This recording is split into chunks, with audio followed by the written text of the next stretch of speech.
how bad is it for these kids to be sitting on their phone or their iPad for 5, 6, 7, 8 hours? Yeah, so it depends on the moment of life stage that they're in, right? Like we're seeing an explosion. Let's say we go for the 1 to 3 year old, right? Mm-hmm. Which is when just the brain is being started. Yes. If you see the amount of the epidemic we're suffering in America with ADHD, ADD, yes. all of these psychological issues in terms of learning and complexity, additional situations that we're seeing in learning, this didn't used to be the case. It used to be 1 in 7,000. Now it's yes. like 1 in every 30 kids yes. are having problems of behavior. They're having problems to sit down in a class. They're having problems. And this is, the research is just starting to come out.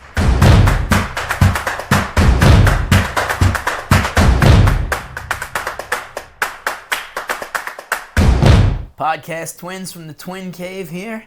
Go ahead, Vince. Once tell them what to do. You got Drew and you got Vince, and we are absolute twins. Therefore, we are the Podcast Twins. Coming to you from the Twin Cave, and we're about to have an excellent show for you. But before we get started, as always, I want to remind you to please go ahead and hit that subscribe button, and don't forget to hit the little bell icon on the YouTube channel so you know exactly when we get ready to drop new episodes.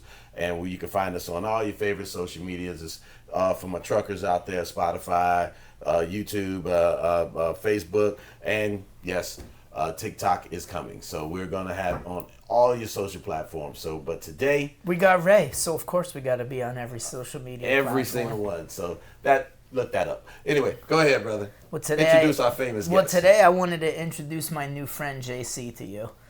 Vince. JC and I met at the Man Up 5K. He was running. Okay. What's up, JC? He was running. And okay. You had your kids there with you. They were volunteering. Yeah. Okay. My son was volunteering with Uncle Ed from Man Up and the Archdiocese of Miami. Mm-hmm. And one of his buddies was there as well. Awesome. And we talked for maybe a minute, maybe 5 minutes. Yeah, 5 minutes. And then hadn't talked to you at all. You showed up at my networking group by Ed's recommendation, right. And then here we are a day later on Podcast Twins. So, beautiful. But JC, you've got a really unique and interesting business. It's a specific niche, and we're gonna put a health angle spin on it to keep it in line with the show. But tell us about what it is that you do and how you got started into it. So I don't know how many parents you have in you are following you right now, but most of them are parents, right? And America is going through a parenthood crisis right now, in the sense that we don't even know who's raising our kids. So normally you think it's going to be the mom or the dad, or perhaps a lot of that responsibility is transferred to the school, or let's say the church. But the reality of America right now is that kids spend probably 80 or 90% of their time consuming media. Yes. And the rest, the other 10% is left, is then distributed among friends, mom, school, church. So who is really raising our kids? And the reality that we found is that some of these kids that are at home watching any sort of screen 3 to 5 hours per day are being raised by large corporations. Some of these corporations are not even in the U.S. right now. Okay. They're in foreign countries, and they're just injecting content that is forming and shaping the mind and the morals of our kids. So that's the business we're in. We're in the business of media, and then trying to extend the kingdom of God through media. Okay. And how do you accomplish that mission? So the mission is very clear, just as simple as curating wholesome content for a kid, something that my kids will be okay to consume, or anybody's kids that are looking for something that is clean, educational, that doesn't have any ideological charge. It's just pure entertainment or educational, that's it. Unfortunately, in this country for the last 20 to 35 years, 40 years, there's been an avalanche of content that is being designed and engineered to capture the innocence of our kids, and we haven't even been aware of that. Yeah. So a lot, you was talking about the companies that do that, and I mean, there's a lot of symbolism even in the cartoons. Absolutely. That even that we watched as kids, that was produced by some major corporations, and we come to find out that it was, yes, it was colorful, it was a cartoon, but it was also made for adults, and there was symbolism that was inside of there that was subconsciously put there to program us. Correct. So they could do that. So yeah, I mean, look, any of these things, and it's unfortunate in today's world because kids are alone a lot. You know, I'm a Gen Xer, so most of my friends was latchkey kids. You went home, you was by yourself. But usually after about 2 hours, somebody was there. But now these kids are alone even much more than they were back in the 80s and the early 90s. So, you know, but again, it's unfortunate the way the world is set up because both parents have to work if they have both parents. Exactly. You know, and if they're just with one parent, then they're probably bouncing around. They have a team of people watching these kids, yes. but who's raising them, who's putting yes. the things inside of their brain that's going through their eyes and through their ears. So well, that's been the mission at Family Playland. That's the genesis story of our company, is that we figure out, okay, what's going out there, how are these kids being affected, and also the social responsibility that we have as media. I've been in the media environment for 20 years, and I have to say, a lot of people are doing the correct things, but there's also a lot of opportunity in the media industry to up the game, to be able to focus more on what the kids are looking for, what's good for those kids, what is clear for them to consume, and not just manipulate their minds or program them to a certain political objective or for a certain commercial objective. Right. So that's the mission. Marketing. I mean, yeah, look at all the ads you see. Correct. I mean, so that is the ads, it's the content, it's the messaging that is being planted on this content. You might have a series of 100 episodes or 50 episodes, and then you start figuring out that some of these characters might morph through the storyline. Yeah. So we're just trying to curate that content that is making sure that we're in the media business, but we're also trying through Family Playland to deliver content and peace of mind. It's kind of an insurance, like, okay, our brand promise is to deliver wholesome content, and that's what we stand for, and we're curating that and partnering with 17 studios right now around the world that are helping us to bring in content. It's not just like, it's not religious. It's not even a matter of religious, which we will love to put, but it's morals and values, it's morals, and family, tradition, exactly, that normal stuff that we stuff that experience people as can Xers, agree with on, Exactly. right? Take care of our kids, protect our kids, make sure our kids learn something and that they can use. Let them be a kid. It's, See, that's the one thing. What used to be Disney TV is now young adult TV, and you think your 7, 8-year-old is watching something until you sit down there and watch it with them. You're like, whoa, what do we got going on here?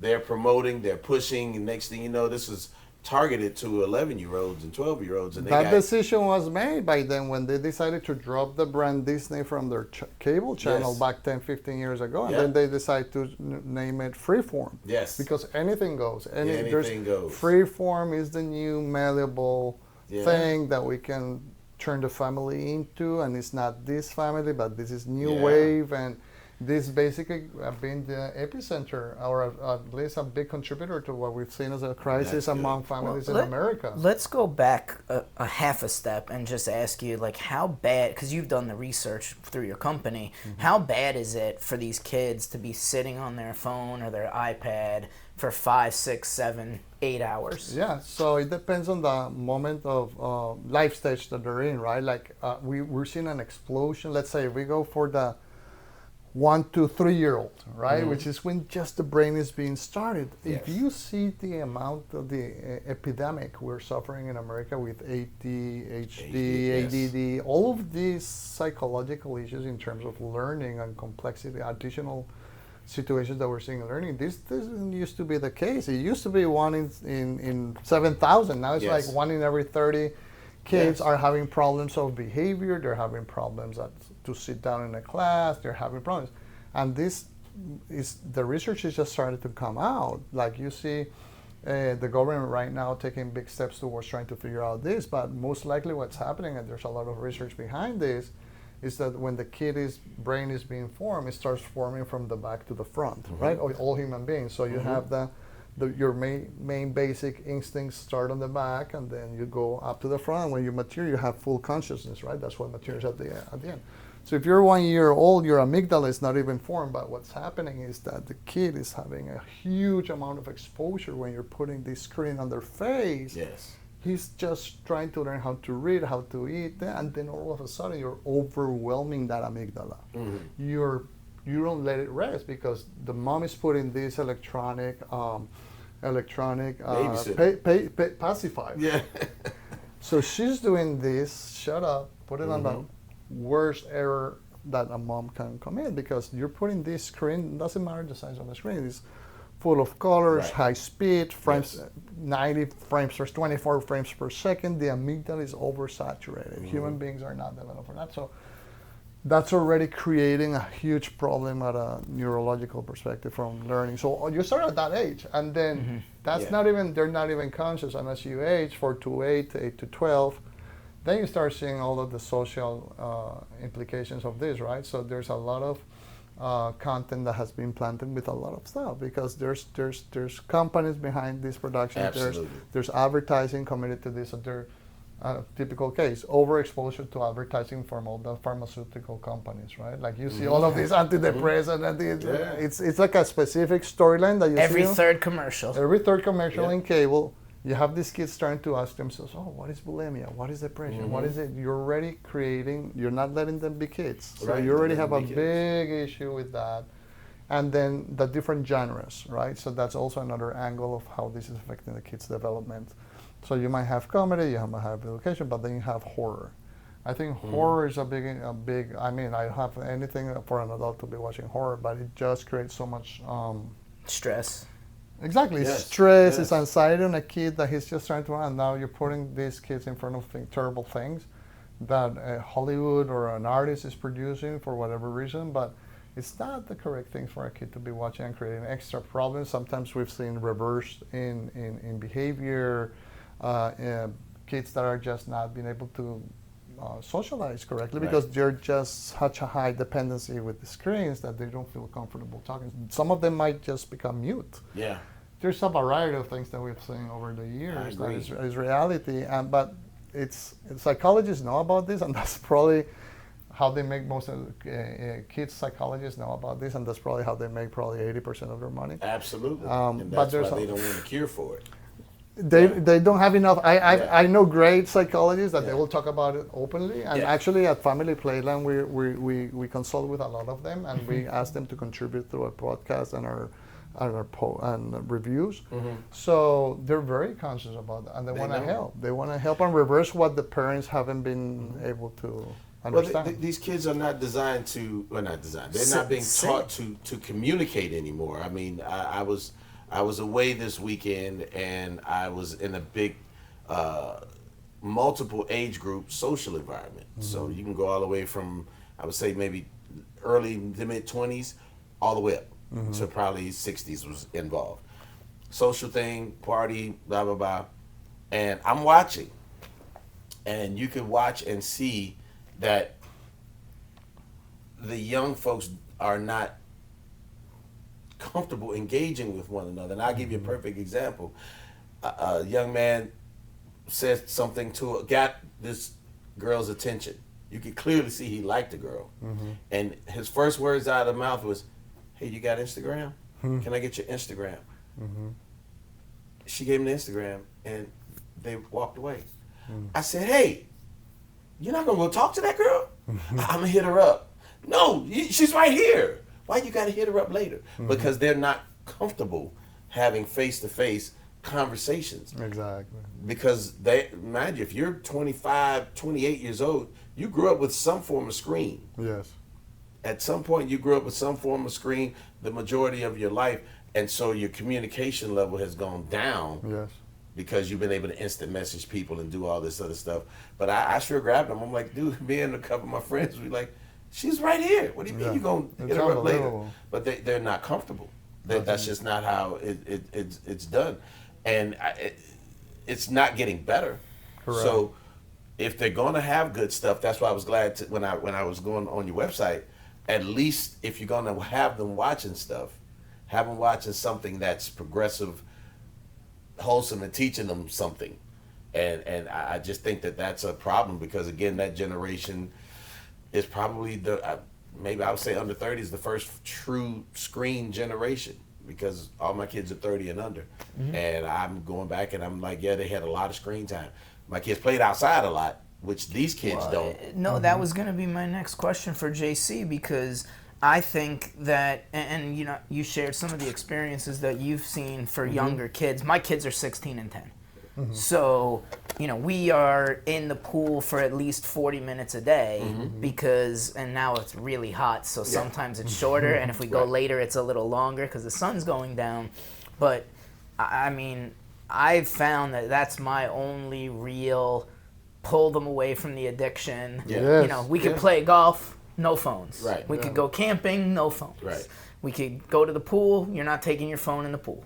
Well, the fact that your kids will go camping without a phone is amazing. Well, that's forced. That's already forced. But the fact that they still enjoy it, it's amazing. Also, like I think like micro moments, right? Like those small moments. So one of the things is try to turn off the screens when you're having dinner or lunch. Because that's a tough one, but it's one that is worth practicing because if you think about it, the few minutes that you have with your kids before they go under 17 years old, like those are key moments for them to hear you build something and build that relationship. If you have a large TV competing for the attention, you have a small phone here.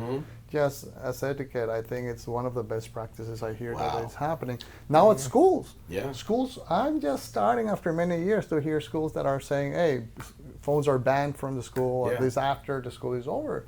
Kids were competing. I hear all the time. Kids are just buying tickets on Ticketmaster to try to get to the new concert and during the math class, man. Like that's like. But that's the parents' fault because the parents fought for the kids to be able to have the phones because they used the emergency excuse. Yeah. The parents literally went to those school boards and fought like crazy to get those kids to be allowed to have their phones. That's firing back. So we have to we have to reverse a lot of these things. And I started to hear little by little in Broward County, different guys saying no more phones, kick it out, and it's the correct thing to do. You know, you mentioned food, but I was just about to say, you know, I know when I was a kid, gotta remember my parents were born in the 20s. And I know somewhere between 5:30 and 6 o'clock, you knew exactly where I was going to be. I was going to be at the dinner table, having dinner with the family, and it was no negotiation. Exactly. It was not a negotiation. This was where you were going, hey, dinner time, you quit playing outside, come in, sit down, have dinner with the family. I think that's such a lost art. Yes. Because, again, you don't even know what's going on in your kids' life. So maybe you let them have their screen because, hell, you don't even know what to say to them. You don't even know how to talk to them yourself as the parent. Yes. You know, because you don't know what's going on in their lives. It's okay not to have the phones. It's okay to turn off. Yeah. Like the kids will try to, and society is trying to convince us as parents, oh no, that's not cool. Right. It's okay. The parents should be establishing this. It's okay for not giving them a phone. Don't let AT&T or Verizon sell you another phone. Push back, man. It's fine to say it's okay to say no to a phone. Yes. So it's touching me deep in my chest right now. But it's part of the culture, and we're trying to do our best, and we're there to build these characters and these kids and inject as much good stuff as we can, and we're competing. Yeah. We're competing more than any moment in time in history with huge industries, right? So our kids' innocence, our kids' attention is we're fighting second by second. Do you have an edge because you're not on TV and you're on the internet? Absolutely. So meaning what? Like an edge in terms of what? Well, like a competitive advantage. Because as a company, you mean? Or? Well, yeah, because the people, like, let's say 1 to 10, ages 1 to 10, right? Ages 1 to 10, maybe they'll plunk a TV in front of them, but it's more likely to be an iPad, or a laptop or something. I would think, right? Because if I go out to a dinner with my family of 4, we sit down. We do the no electronics thing at the table. That's at home or at the restaurant, right? If we're at the table, phones stay off the table. Yes. But, you know, you'll sit down and you'll have somebody sit down at the table next to you and they'll have 3 or 4 kids. Oh, yeah. And each one of them has an iPad. It's horrible. And it's horrible. So, I mean, obviously you have people that have people that are, maybe more old school like me, where, and, we had this conversation with Dino and Ed when they came on the On Par podcast to talk about Man Up, because it was all about family. Like you said earlier, it's not about religion specifically, right? It's about family values, morals, doing the right thing, being a good person. Yes. Now, Sports. I mean, you could argue that at the heart of almost every religion, that's kind of the underlying principle, right? You should have good values. Yes. So. But you were saying that there's an advantage in terms. Well, of I was just as a company your client is the parent that's handing the YouTube to their kid. So we see. So if do you have a competitive advantage because you're online versus on TV? Okay. So there's a couple of things. One that you touched on there was very interesting. Is one, large corporations see parents as friction to their main objective. So they're saying, if I have a parent between this screen and the kid, the parent they need what they're doing, their strategy in the last 25 years. They're an obstacle. Yes, take them out. Right. What we're seeing, we're going in a contrarian route. I like that. We're saying, hey, no, I want the parent to be validating because I know the parent makes the ultimate, it pays for this. Okay. And also I want to become a parental tool to make sure that he's a success with their kids growing up. Okay. So we're going on that angle, number one. Number two, the art of television or the act of television, because at the end of the day, television has been, like from an anthropological perspective, television is the act of sitting around a fire in the Middle Ages or in the man caves, turning on the fires and telling stories. Right. That's when television started. It didn't start with the glass screen. It started back then. That's television. Well, because it's telling a vision. That's all it is it's telling a vision. It's telling stories. Absolutely. Yeah. So you're telling a vision, you're sharing a story, you're putting some fire, and then the fire now is in this size. So it's portable, you have it because it's electronic, it's electric.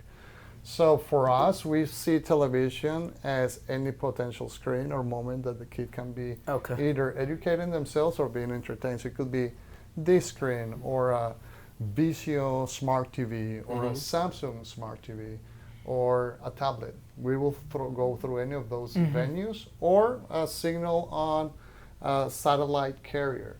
For us, that's television. That's our business. Our business is basically curation and then distribution of that content. We just happen to start now on what is called the third wave of television. So being the first wave being a broadcast, the TV 1.0, and then what we call TV 2.0 is cable. Right? Because then it changed the side of all of that. And now we're doing what is called TV 3.0, which is all the streaming platforms. And then we're there. We just nationed there. We saw that you're on all the smart TVs and smart devices. We saw that new wave of technology, and that's what pushed us to go in. Like, okay, there's a big shift in technology. There's a cultural situation, and then the segment that we're addressing is the Latino segment in Espanol. Okay. Because there's not a lot of offer. There's content out there, but there's not a lot, and specialized on kids. So we say, okay, so we wanna. Those are the three pillars of our thesis that we're trying to go in and help these kids get the best content possible, and that's a segment that is growing as well, and the technology is there. So we're just going on that wave right now. I think the advantage he has is that he doesn't fight the television advertisement, because when you're on that television advertisement, they tell you what to do because they are your budget. They pull your budget, you're gone.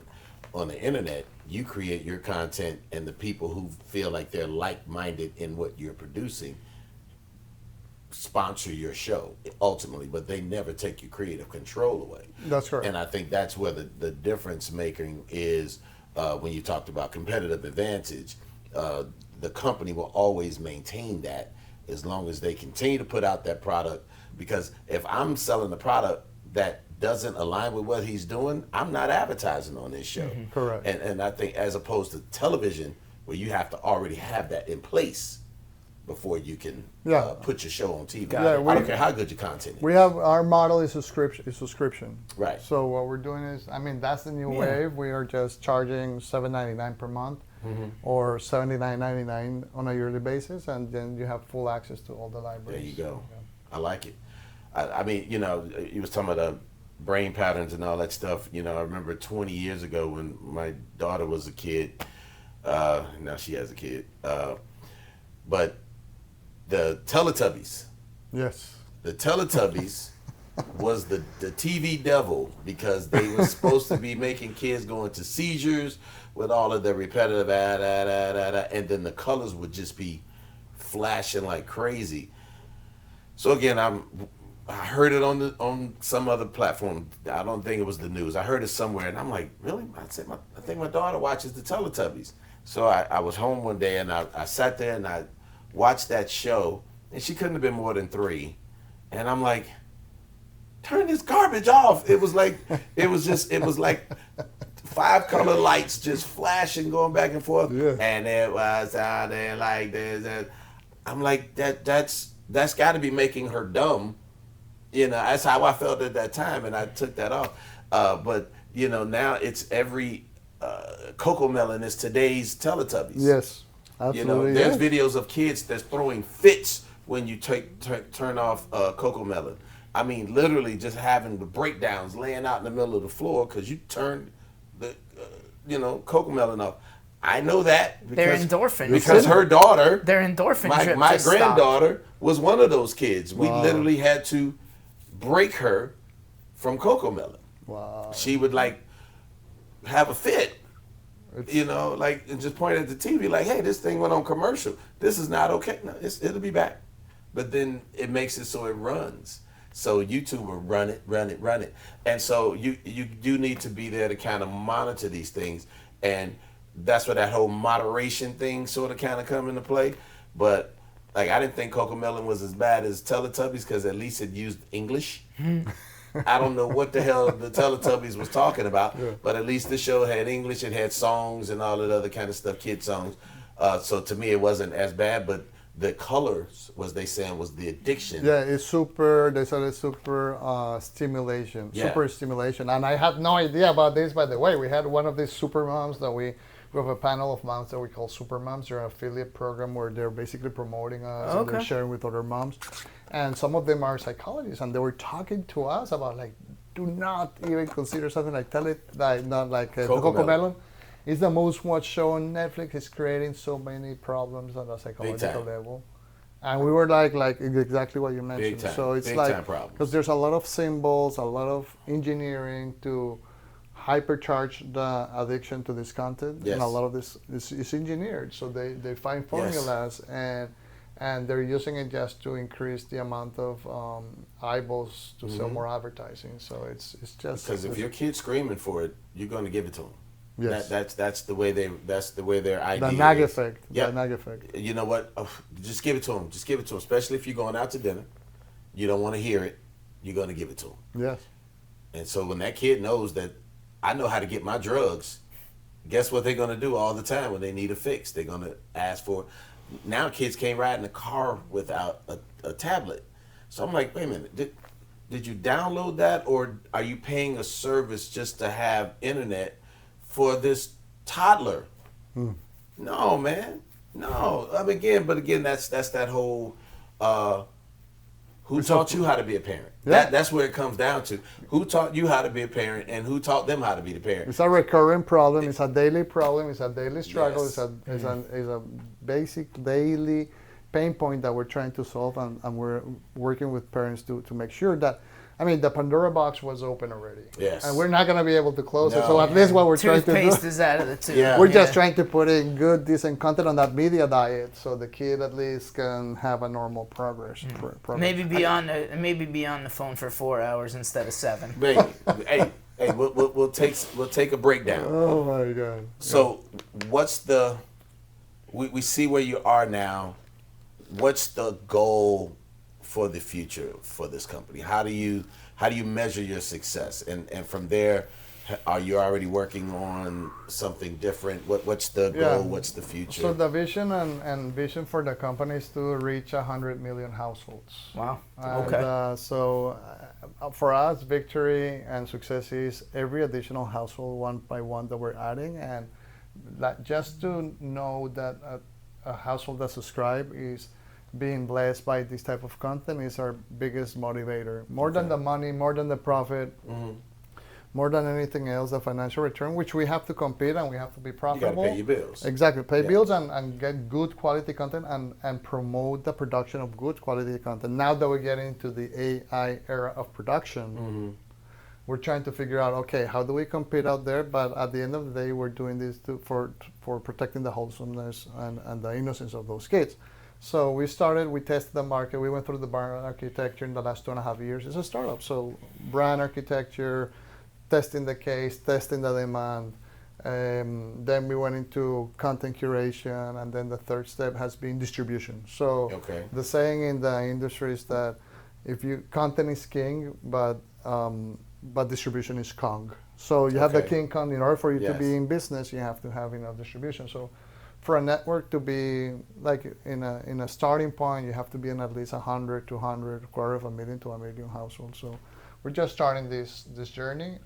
We've had the grace to partner with large organizations that are taking a look at what we're doing, and they're betting on us as well. So right now we're about to launch in a big OEM called Vizio, which is it's a manufacturer of televisions. Now it's part of Walmart. Right. And then we're about to launch there, and that will be the first one. Who knows what comes after that? That's huge, man. But we started on Apple, then web. We stopped. We have what is called beta testers. We stopped.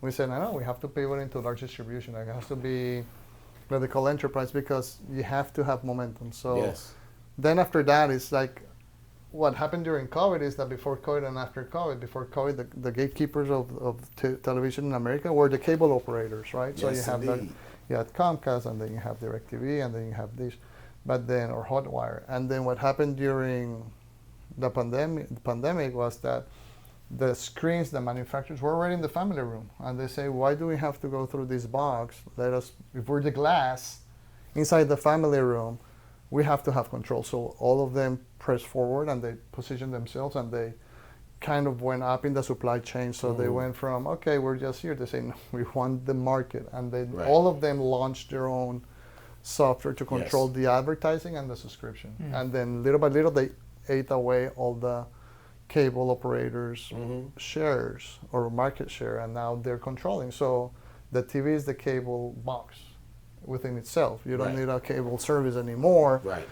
So that changed the whole structure, and it's only $800 to watch TV. No doubt. No, it's coming down. The prices. Well, the TV is cheap. The internet is going up. Yes. So that's how they make their money. Exactly. You got to get the internet service, because now what used to be good internet service is nothing, because you can't stream on here. Please don't be a gamer, because you're going to need this. Yes. If you game and stream, you can have this for just $727 a month and 99 cents. And if you sign up right now for an introductory rate, we'll give it to you for 2 years at $6.99. Come on, man, you can't beat that. You got to do it. I don't know if it's how you said it or what you said, but I don't agree with anything you just said. It's too good to be true. And I don't agree with anything you just said. We're just living. I mean, what happened at CES at the electronics show is like everything is gonna be a TV. Like that door that has glass, that's gonna be a TV. Right. All the windows on the buildings, those are gonna be TVs. It's just like the technology is just going in a way. Do we want that? I think we might not as consumers, but a lot of enterprises want that. Because they want to. Well, there's already movies out where you're walking down the street and there's nothing but advertisements showing in the windows. Yeah. So it's already. Again, we already talked about Hollywood has been preparing us for the future since we were born. They told us about aliens and Close Encounters of the Third Kind, right? So they've been doing all this all the way up. I like that. iRobot. Guess what's Elon doing right now? Yeah. So all of these things have been preparing us for what's coming. So now the difference is are you going to be resistant to it? Are you going to get in line with it so you can capitalize on it, but yet make it your way? Sounds like that's what you guys are trying to do. Capitalize on that. We're going to have more screens, but you want to make the content your way. Exactly. And we want to be an option. Not everything has to be dictated by Hollywood. So we're trying to figure out, there's a lot of independent studios around the world. Even here in the U.S., you're independent. Why not giving them a chance? And so that Hollywood ecosystem is kind of a monopoly or a duopoly, and we're trying just to come in and provide something that it's an alternative. And this is a moment in time that technology enables that to go after those niches, to go after those segments. There's the technology to make it available and make a good business out of it. And the consumer is a win-win situation. Kevin Sorbo did it. Yes. The guy who played Hercules. Hercules, yeah. Yes. I saw him speak at an event, and he was talking about how he wanted to make some specific movie. It was about God. Yeah. And he wanted to make this specific movie, and God was the center of it. And he couldn't get any financing for it. And I forget who gave him money, but some big political investor, guy But that's what it takes. gave him a bunch of money, and you know, I think they produced it for $2 million, and it made $80 million or something like that. So you know, just follow his lead. He did it. We've been in touch with the Sorbos. Okay. And He lives up here Yeah, he's in, I think, in Jupiter or something, not right? where the horses are. Wellington. Wellington is there. Yeah. And that you're absolutely right. So there's segments, and those segments used to be less appealing, and now they're more like you see. Everything goes in cycles. One of the right? best known secrets in television, at least on the Hispanic side, and even in the English speaking, I have to say, is like whenever there's a bad rating or a bad performing show, if you put a biblical, let's say. Jonah, Moses, the Ten Commandments. There's certain moments in time. A reference. Yeah. A biblical reference. You'll see the ratings going up, especially among Latinos. There's a show called La Virgen de Guadalupe, and that show, it doesn't matter if you're putting the Super Bowl, you're putting the World Cup, you put that show against it, it's gonna take over the ratings. It's crazy. Mexicans and Latinos love that just because it's religious. Yeah. Well, JC, I want you to do me a favor. I want you to look in that camera. I want you to tell the people exactly what it is you want them to do. How can they? No, tell them what you want them to do. How they make the decision and then follow your procedure so they can get this amazing content. Yeah, no, thank you so much. I think whatever you want, like if you want wholesome content and be in touch with content or get access to content that is wholesome for your family, just come to familyplayland.com. You'll find more information there. If you happen to have a Vizio TV, we'll be there in the next couple of weeks, so you can have full access with your remote control and subscribe. Your dollars will be not only protecting the innocence of your kids, but will be also incentivizing the production of wholesome content in Spanish, English. We're using a lot of AI in the good way. So we're using AI to translate a lot into Spanish and marketing. So we're just trying to provide the best that we can for our kids and the Latin kids in the Latin community. So just hit us on any of the social media. Go to familyplayland.com and you'll find more information there. Can't beat that right there. Familyplayland.com on all platforms. I'm just loving the fact because I got a Vizio TV in my house and I got a 4-year-old and a 3-year-old granddaughter. So sounds like we're gonna be having the familyplayland.com at our house. I mean, by the time this episode airs, you'll be your G Pips will already be watching. Yeah. So, yes. But I again, because I had to go through that Cocomelon epidemic. You know, I'm so happy that something else is coming that's going to be better for us. Cause it was either that or Miss whatever. They had one little great lady who was a kindergarten teacher. She went into doing TV. Other than that, that's all I would let them watch. Because after that, Miss Grace means something. No. Gracie's Corner was good, but it's anyway. I'll think about it next episode. Miss Rachel. No, I think just to kind of close on what you were saying, Vince. It makes sense, right? I mean, there's a need for it. Right. So you're filling a need. Businesses that become great businesses all have that in common, right? They filled some sort of need. So I think keep doing what you're doing, JC, man. It's been good stuff. It's been great to be here with you guys, having a coffee, cafecito. Yes, nice conversation. Next time we'll have you back. We'll drink a little tequila. Yeah, and we'll get an update on what you're doing and how it's going, man.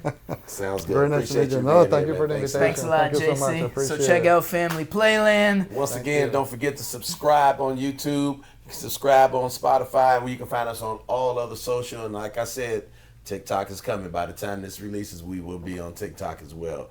So, hey, thanks for being here. We want to thank JC. He was an amazing guest. Thank you for watching. And, man, please, at least do the research. Find out how to help your kids, grandkids, nieces, and nephews. And don't forget to throw a comment in and tell JC that he's absolutely wrong about everything he said or absolutely right about everything he said. Leave it on the comments below, and we'll be sure to address those on the future. We're making you think and making you have conversations here on Podcast Twins, and we'll see you next week. Yeah, you'll find some blog inside familyplayland.com with parental tips as well. There you go. So if you got questions, check them out. All right, guys. Podcast Twins, we are out. We're out. Bye. Thank you.